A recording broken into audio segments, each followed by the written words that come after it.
Get ready to discover some of the most actionable DevOps techniques and tooling, including performance and reliability for some of the world's smartest engineers. Hey, I'm Joe Colantonio, host of the DevOps Toolchain podcast, and my goal is to help you create DevOps Toolchain awesomeness.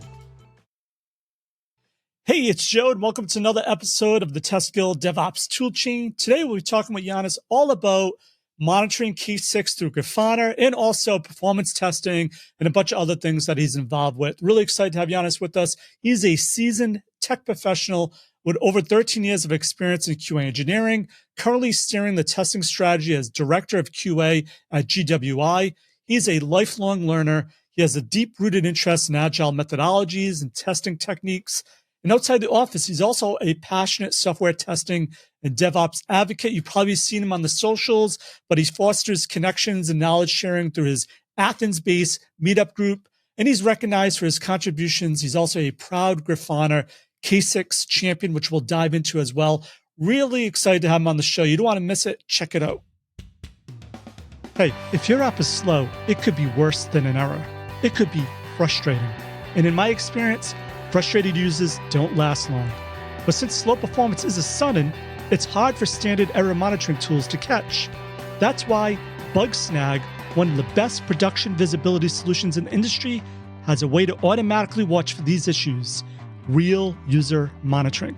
It detects and reports real user performance data in real time so you can quickly identify lags. Plus, get the context of where the lags are and how to fix them. Don't rely on frustrated user feedback. Find out for yourself. Go to bugsnag.com and click on the free trial button. No credit card required. Support the show and check them out. Hey, Yannis, welcome to the Guild. Welcome to it. Nice to be here. Oh my God. It's a dream for me. No, I mean, I'm really excited for this. Great. Well, I appreciate that. Thank you so much. I've been following you on the social media, and I've been seeing you post a lot of different things.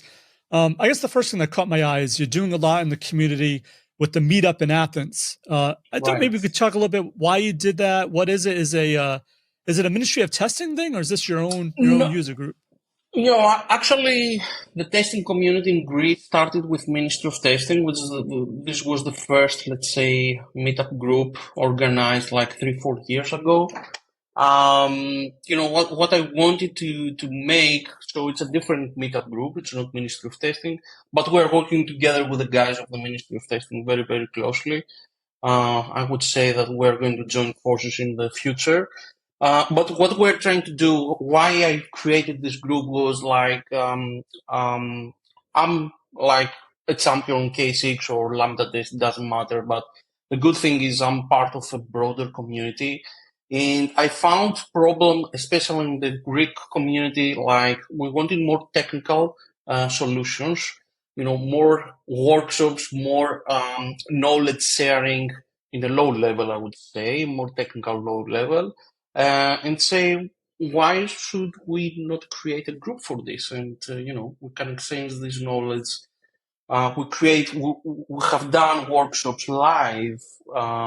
We are about to have more speakers globally that are coming in Greece. So, for example, in September, we have Manoj Kumar coming in Greece for the meetup. So we get attention from other people. We want to work with other people with other professionals, but we want to focus on the need of having more technical, let's say, topics covered within the community. And this is what was, my first, let's say, vision of creating this group, right? Love it. So any tips on how to start a group? Did you survey the group and you found, oh, wow, people really want technical stuff. Let's make this technical heavy. Or is that just what you felt, or that's the direction you'd like to go? In the beginning, I said, I didn't get any feedback like officially from the community. I started like, there was the Ministry of Testing that it's covering a lot in the community. And they said, let's start by creating some online workshops or some episodes. We're doing podcasts every 2 weeks with different people from different companies. So I wanted to have light talks or office hours podcasts within the group so we can share more lightweight, even with people from other companies, like professionals from other companies. And I said, let's go for it. Let's see how we can grow with our members and see how it goes. And I'm extremely happy because after we are operating 7, 8 months, I think, and we have around 300 members right now, and we are growing. So I'm pretty happy where we are going with the group. Yeah. What's the name of the meetup? I love the name of the college you went to, Aristotle Technology or something. What's the name of this No, meetup group? the meetup is Athens SDET, from Software Developer Engineering Test Okay. meetup. Yeah, Athens All right. SDET meetup. Cool. All right. So, you said you mentioned something about being a champion. So you mentioned K6, and I think you mentioned Lambda test.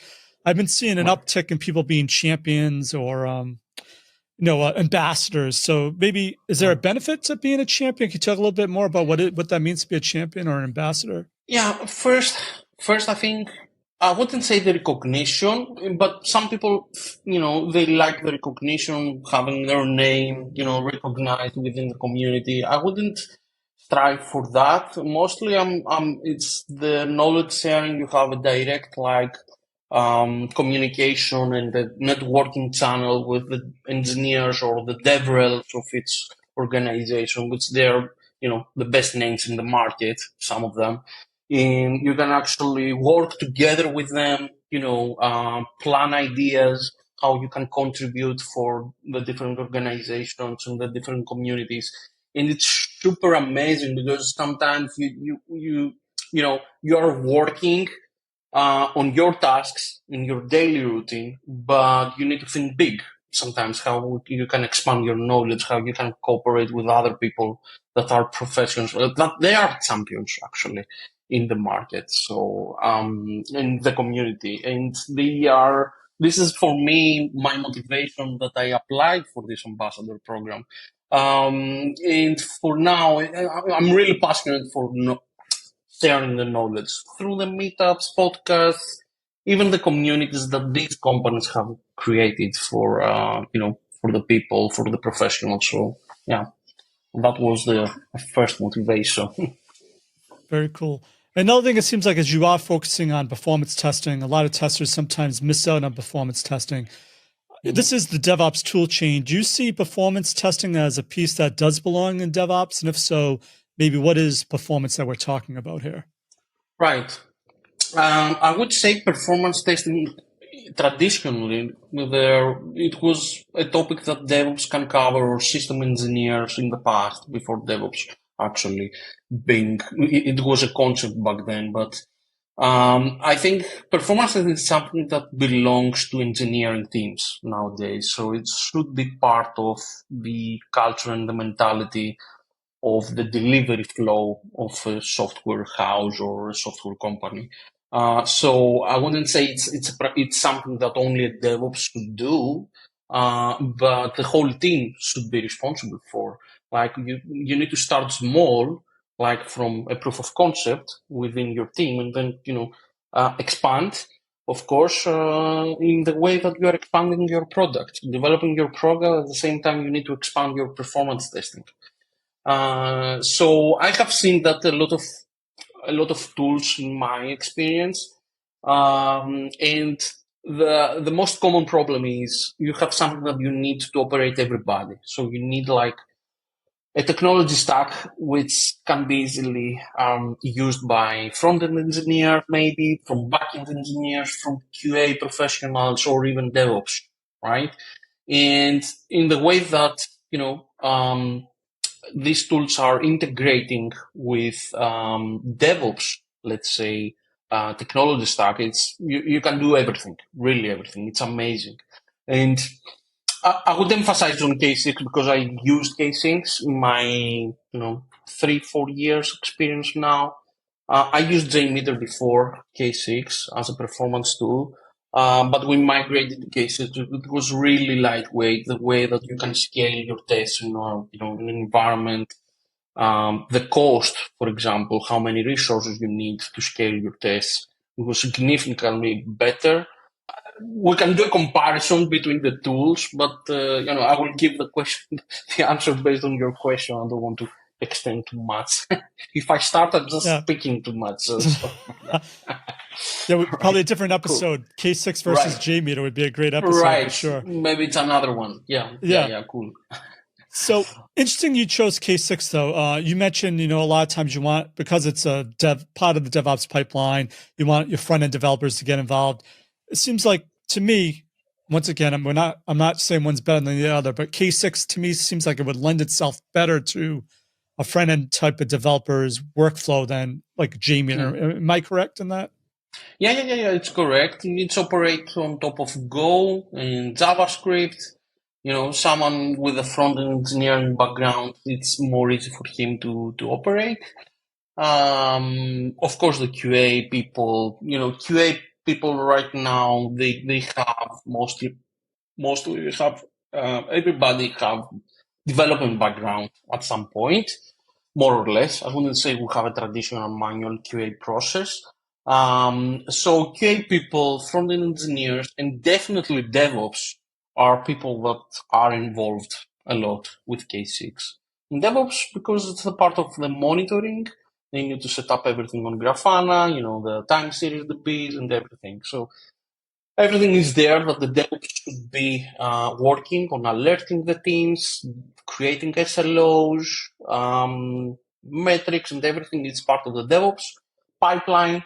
Front-end engineers and QA people are responsible for owning, the coverage, let's say, of the whole stuff, the scripting and everything. Absolutely. So I think another kind of myth with performance is that it's only for load testing or stress testing. But within Hmm. DevOps, it seems like you could use for all other types of performance related testing. So is there any other types of testing you think performance wise people are missing out on because they maybe just relate it to like a stress test? Definitely, there are a lot of types. So load testing has different categories. For example, one category is the smoke testing. A lot of people doesn't know. They know, but they don't use it a lot when it comes to load testing. So smoke testing means that you can safely run continuously small parts of your tests without any, options like stressing the environment for hours or whatever. So smoke testing, it's more related, minimal load, just to validate that your APIs are working as expected. In smoke testing, it's really good if you have, a continuous integration, continuous deployment environment, and you need to have a CI pipeline that can run per commit or whatever. When we have changes during the development, you can actually run this type of test very quickly and validate, if you are okay with your system. We have load testing, as you said. We have stress testing. We have the endurance or shock tests. And you have the spike tests, which the spike is derived from stress testing, which is another category. With K6, it's really easy to differentiate the configurations in terms how, what options do you need in order to have, let's say, a load test or a stress test or a shock test. So there have this meaning of stages in the options that says you can define the duration of your test in the target, meaning how many concurrent users you need based on the duration. So with these two attributes, you can simulate every type of this test that I told you about. For example, you need a soak test. What does it mean to have a soak test? I need like for 5 minutes to warm up the system with, for example, 100 users. And then I need to operate in that load for a bigger period of time. Like I need to load it with 100 users for 8 hours and then suddenly stop the system. So this is an example of a soak test. Of course, this type of tests that take a lot of duration, it cannot be part of your shift left testing, let's say strategy, because you cannot like actually wait 8 hours to validate a commit or something that you need to deliver in production very quickly. So, but you can run it in different scheduling based on how the team is operating. So I would say, yeah, this is the mostly more or less all the categories. It's pretty easy with K6 to simulate all these categories based on the two attributes that I told you about. And it's extremely useful for any performance, engineer to be able to run all of them at some point for the system, right? Nice. So you said a performance engineer to run all of them. I'm just curious to know, as we go in the DevOps pipeline, though, back in the day, it always was a separate team as part of a performance team. We did performance right before I went into production, or to do a proof of concept. But do you actually, in your real world experience, do you actually build in certain type of performance tests when people checking code? Do you run a performance smoke test, or do you do a resilience test, or is it always a separate activity outside of the CI/CD pipeline? I hope not. It based, it's based on, I mean, I'm a really advocate of shift left testing because you can prevent things happening in an early stage of development. So, for example, this is based on the architecture as well. For example, we are working on GWI on macro frontend architecture. So our frontend is developed on micro frontends, meaning each micro frontend is a separate repository with its separate API, for example, and you can deploy each micro frontend separately on an environment. So, for example, I want to test this, the shopping cart micro frontend, for example, which is one part of the whole product. I can deploy it. I can deploy the API and actually run my stress tests only for this specific micro frontend. And it's super easy because the developer that actually responsible for the micro frontend can actually also create this type of tests as part of the, of the specific architecture. Now, if you have a monolith, like the product's a monolith, so meaning that you have the whole product everywhere. What I have seen from my experience in monoliths, the problem is that you do the development, you deploy on staging, on UAT or whatever environment you have, and then you are doing your testing, as you said, in a separate stage, which is outside of the development phase. Which is, for me, both have value, of course. It has value to run your tests after you deploy something, but to run it as part of your team that is developing a specific API of the system, it's also really, really valuable because the defects that you are going to find from your performance tuning is going to come before even doing any deployment, like, going to a more stable environment, integrated environment. Absolutely. Totally agree with you. So besides that, I have a secret slide deck. I believe you're giving this a talk on performance in Athens, and I'll have a link to this in the show notes. People should definitely check out. But in one of the slides, you have SLOs, and you talk about who the different users are that would benefit from certain SLOs. So could you talk a little bit more about what is an SLO and how for performance, like what kind of SLOs would help? Right. So service level objectives, it's a term like, it's an agreement that you make with your customer. As a term, I mean, generally speaking. So even with performance, it makes sure you give an agreement to your customer that the uptime of your application is always in a good shape. This is one metric, for example, or the error, the latency of your requests for specific services that the customer is really keen on using. It's going to be very, very low. So these all agreements that you make with your customer is type of SLOs. Now, the SLOs can be used in terms of performance, as I talked to you about, and the QA people are actually have a way with K6 to codify the SLOs, meaning that they can actually develop the needed conditions in order to make sure that we have an agreement in place and it's not violated as an agreement. So you need this. Maybe the agreement could be not on your customer. Maybe an agreement that the QA that is developing the script is an agreement internally with your product. Maybe the product needs to know, what's the uptime of the application, or if we have a good throughput on your system, if we have 0 or very, very little request latency on your services. So code-defined SLOs, it's about thresholds. The threshold is a K6, let's say, feature. You can actually use the thresholds to make sure that you can codify through your performance tests what you need to in order to make sure that you have a condition not violated when you are doing your performance testing. It's really amazing because I'm going to have a talk in September about SLOs and SLIs and SLAs. So these are meanings that comes with your customer. And when it comes to performance, you need to make sure you have a reliable system. So the reliability of the system is in a good state for your customers. And how you are going to achieve this, you need to actually make sure you have metrics in place on your Grafana dashboard.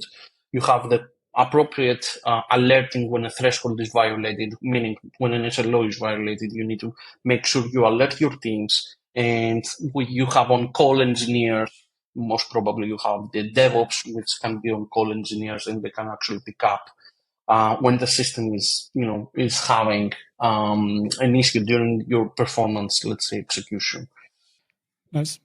So I know also back in the day when I used to do performance testing, it was mostly back-end testing, and we just have like a one-runner script just testing the front end, but it wasn't very accurate.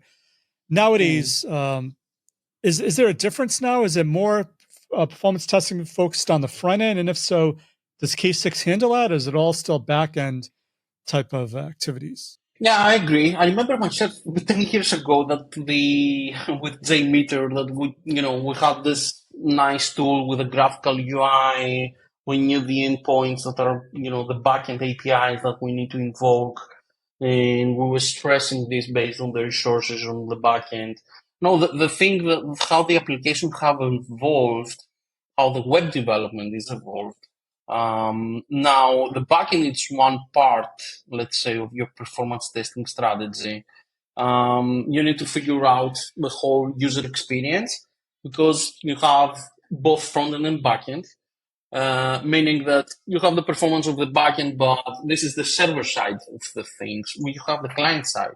You have a protocol communicating frontend with the backend, so there are a lot of layers like front-end APIs that are actually communicating with the backend. It can be WebSockets, can be HTTP, whatever protocol you're using in your teams. But you need to figure out how in all this, let's say, journey of a request, like your customer is authenticated into the system. What does it mean? It's, make the user credentials and submit. And the submit is actually triggering the request to the backend, right? Back in the days, we said, let's load the backend and see how it operates. If the database can occupy all the transactions, if we have any memory leaks, let's say, on the backend. But now it's all about the user experience as well. The customer needs to know how fast something is loading. What does it mean it's loading? We have the Google Web Vitals, which is metrics that developed from Google. A lot of actually tools are trying to do front-end performance monitoring, also K6, of course. We have Marie Cruz, that it's the DevRel, and it's actually, we're working together on this one. She's working on the front-end part. It's amazing because all the tools are trying to figure out what it's missing in terms of performance testing. It's missing the whole journey of making a request from your front end. What does it mean? How frequently the backend responds, the response times of your backend, how the front end actually operates. For example, you have a slow network. You have a 3G fast network or a slow network. If you have different geolocation, you have your users operating from another country, how fast it's actually your site is rendering on that.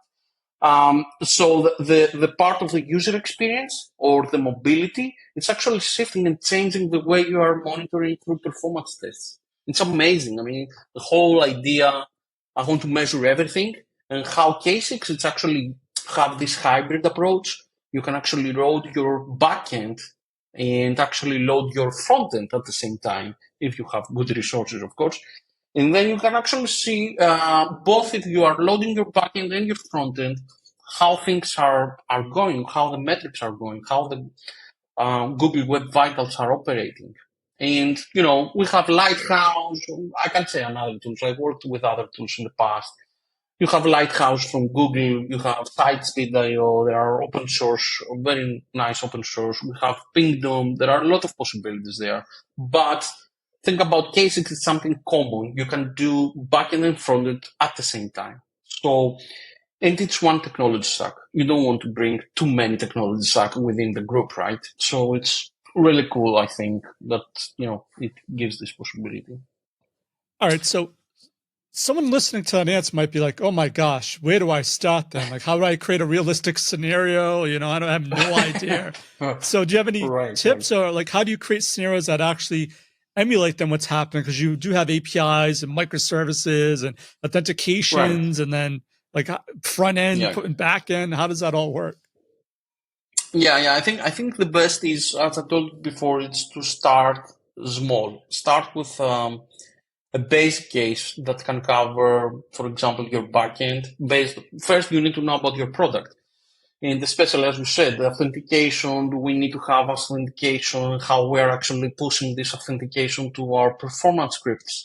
By the way, K6 has this ability to correlate. So you have setup, you have tear down, you can do your setup as in unit tests or in, end-to-end functional tests, meaning that you can authenticate a user through the system, and then you can actually move your token, any access token, for example, that is generated. You can move it to the actual body of the execution. What I would say before going to technical is know how the system operates. First, you need to know how it operates. Do we have authentication? Do we have microservices?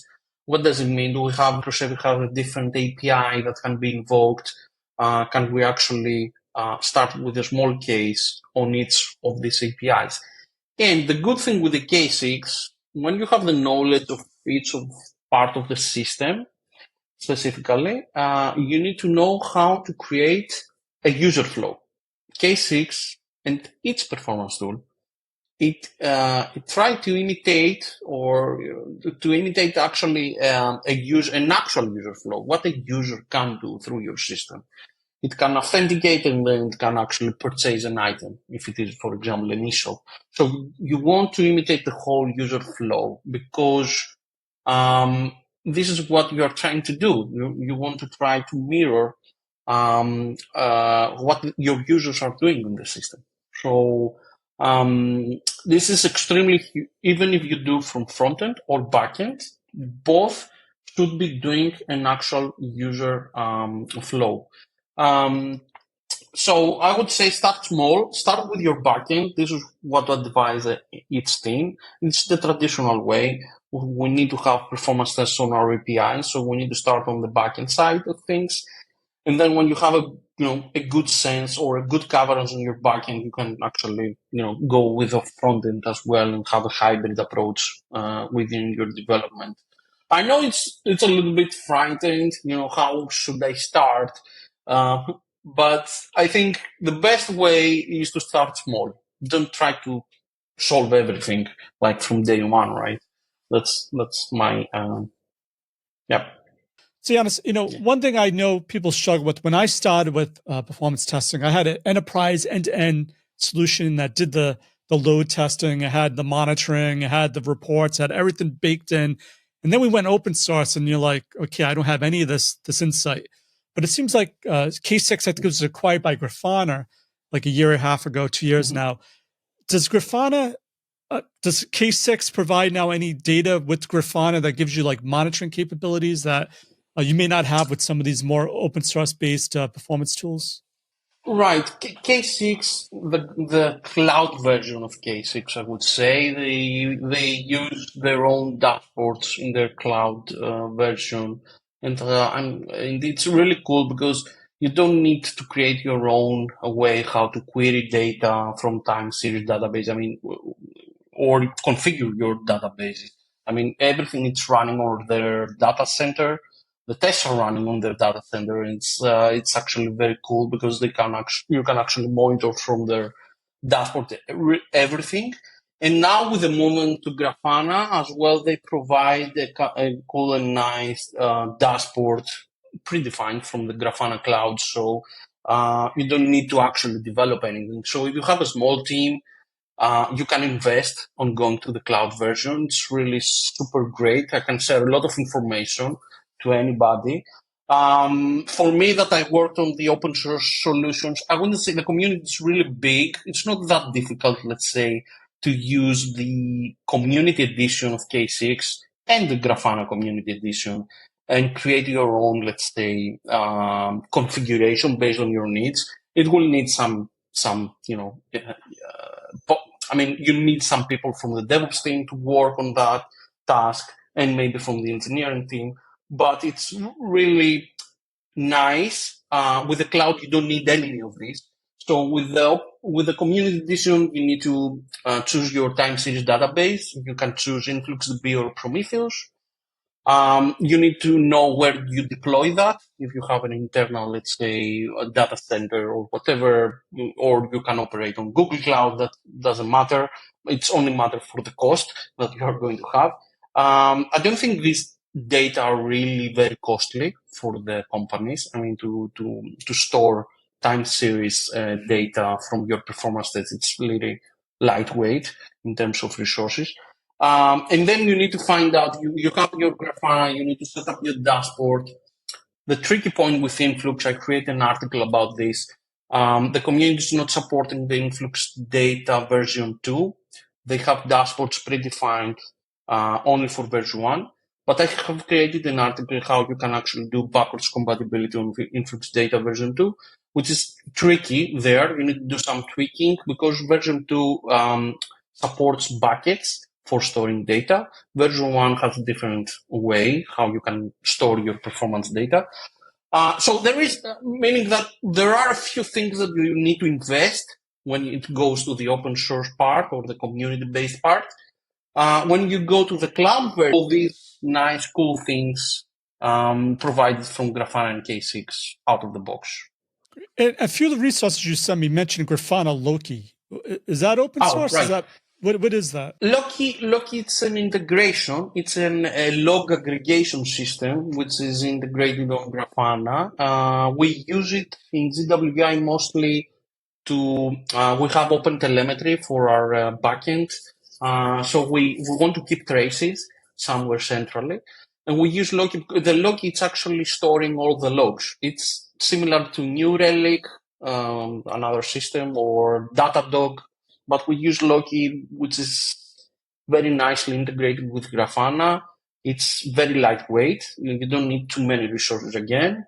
It can keep your logs for longer period of time. You can have, of course, data retention policy around your Loki. And you can query, like, for example, I want to see all the logs from a performance run. I can go to Loki through Grafana. It has a very nice graphical UI.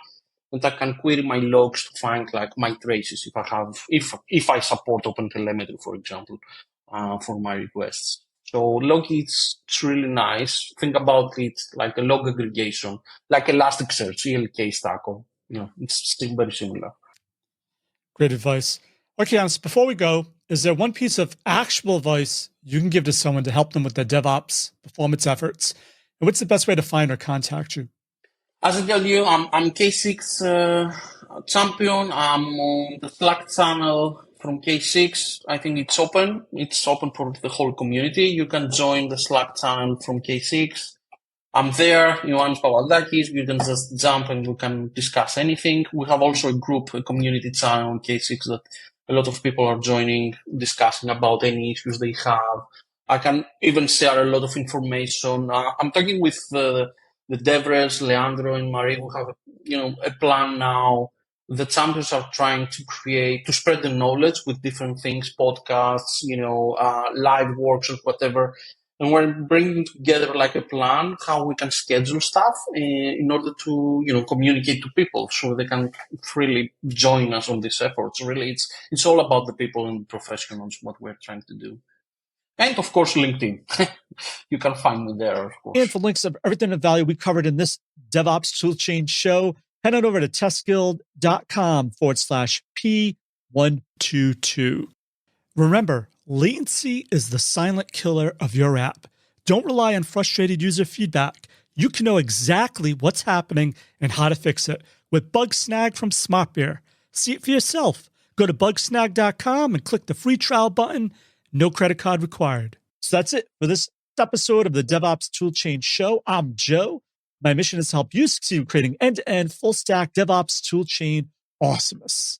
As always, test everything and keep the good. Cheers. Hey, thanks again for listening. If you're not already part of our awesome community of 27,000 of the smartest testers, DevOps, and automation professionals in the world, we'd love to have you join the fam at testguild.com.